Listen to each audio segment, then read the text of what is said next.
Hey guys, welcome back to NG Twitter Stories. Today we're diving deep into a topic that's affecting millions of Nigerians right now. MTN has temporarily suspended its popular Xtratime service, that feature we all use to borrow airtime and data when we finish our credit. If this is your first time here, please hit that subscribe button and turn on notifications so you don't miss any updates. Omo, the reactions are everywhere. Some people are saying thank God because those loans were trapping many. Others are asking, how am I supposed to survive now in this economy? In this video, we'll break down exactly what happened, why MTN took this step, the full details of the new FCCPC regulations, how it affects everyday users, public reactions on social media, and what might happen next. Relax, grab a drink, and let's get into it. First, let's talk about how the news broke. Around mid-April 2026, MTN Nigeria released an official statement to the Nigerian Exchange Limited. The company said it has temporarily suspended its airtime and data credit advance service, known as Xtratime. The statement, signed by their company secretary Uto Ukpana, reads, MTN Nigeria Communications PLC hereby notifies the Nigerian Exchange Limited and the investing public that the company has temporarily suspended its airtime and data credit advance service, Xtratime. My people, this suspension is not because MTN just decided to vex customers. Nah, because of new rules from the Federal Competition and Consumer Protection Commission, FCCPC. They call it the Digital, Electronic, Online or Non-Traditional Consumer Lending Regulations 2025. These rules came out in 2025, and the time for full compliance has now arrived. MTN decided to pause the service while they put the necessary processes in place.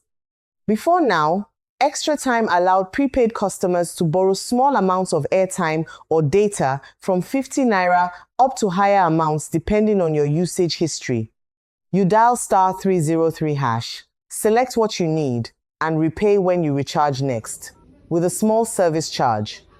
But right now, if you try *303#, you'll likely see a message that the service is no longer available. E-pain some well. Now let's explain the regulations properly so you understand everything. The FCCPC introduced these rules to bring order to digital lending in Nigeria. Before now, many loan apps and credit services were operating without strong oversight. People complained about hidden charges, very high interest, aggressive debt collection, and privacy issues. Key points from the 2025 regulations. Firstly, the scope is wide. It covers any unsecured consumer lending done through digital, electronic, online, or non-traditional means. This now includes airtime and data advances like Xtratime because they are treated as a form of credit. Second key point, registration and licensing. Any company providing this kind of service must register with the FCCPC and get proper approval. For existing operators like MTN, they had a window around 90 days from when the rules started to apply. There are application fees and approval costs involved. Thirdly, strong consumer protection. Lenders must be transparent. They have to show full terms and conditions before you borrow. No more hidden fees or predatory practices. Also, aggressive debt recovery methods are being checked. Fourth one, data privacy is important. Your personal information cannot be misused or sold without proper consent, in line with Nigeria's Data Protection Act. The FCCPC has clarified that they did not ban airtime or data borrowing outright. It's not a total ban. They just want companies to follow the new framework for licensing and compliance. However, there's even a court angle. A federal high court in Lagos has halted parts of the regulations in some cases, so the matter is still developing. In simple terms, the government is trying to protect consumers from debt traps, while still allowing these services to operate responsibly. But the transition is causing this temporary disruption. Before this suspension, Xtratime was very useful for many of us. You borrow quick airtime or data for emergencies. Maybe you're a student studying at night, a driver needing to call a customer, or you're out and your credit just finishes. But there was another side. Some users borrowed repeatedly, and it became a cycle of debt. Sometimes people ended up owing thousands of naira, and MTN would deduct from future recharges until it clears. Now that it's suspended, a lot of people are feeling the impact, especially low-income users, students, and those in areas where recharging quickly is not always easy. Alternatives right now? Buy airtime directly with cash or bank transfer. If you have a dual SIM, you can switch to another network, or simply wait and see when MTN brings it back after they complete compliance. This change might actually help some people break the habit of constant borrowing, but it go hard for others in the short term. Let's look at how Nigerians are reacting. The comments are really mixed. On platforms like X and Instagram, when Instablog9J and others posted the news, people had plenty to say. Some are relieved. Those loans were a trap anyway. This might save people from debt in the long run. Others are not happy. How am I supposed to manage now? This one pained me all. A few even thought their existing debts would be cancelled. But bros, if you owe, you still have to pay. Some funny ones. We that don't owe MTN are the real winners with laughing emojis.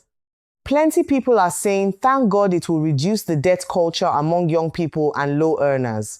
But many are worried about emergencies. What if NEPA takes light and I need to make a call? My take? There are two sides to this. Easy credit is convenient, but when it turns into addiction, it's not healthy. Regulation is good, but it should not make life too difficult for ordinary people trying to survive in this economy. So what is next? MTN says the suspension is temporary. Once they finish implementing the required processes and get the necessary approvals, the service should return, possibly with stricter rules like clearer terms or adjusted limits. Other networks like Airtel and Glo, we are watching to see if they will face the same or if they have already complied. We will find out by the end of April. FCCPC has said clearly it's not a ban, so airtime and data borrowing can continue once companies align with the framework. My advice to you: if you have any outstanding Xtratime debt, try to clear it as soon as possible. Start building the habit of buying airtime in bulk when you have money. Consider a dual SIM phone as backup. Support rules that protect consumers, but hope the implementation is fair. For any other loan services, manage them responsibly. My people, this is how big companies and government try to balance business with consumer protection. It will favor some and challenge others. What do you think? Are you happy with the suspension or are you finding it very difficult? Drop your honest opinion in the comment section below. Also, share this video with your friends so they can understand too. If you enjoyed this detailed breakdown, please like, comment, subscribe, and turn on the bell. We'll bring more Naija updates soon. This is Fire signing out. Take care, manage your credit wisely, and see you in the next one. One love.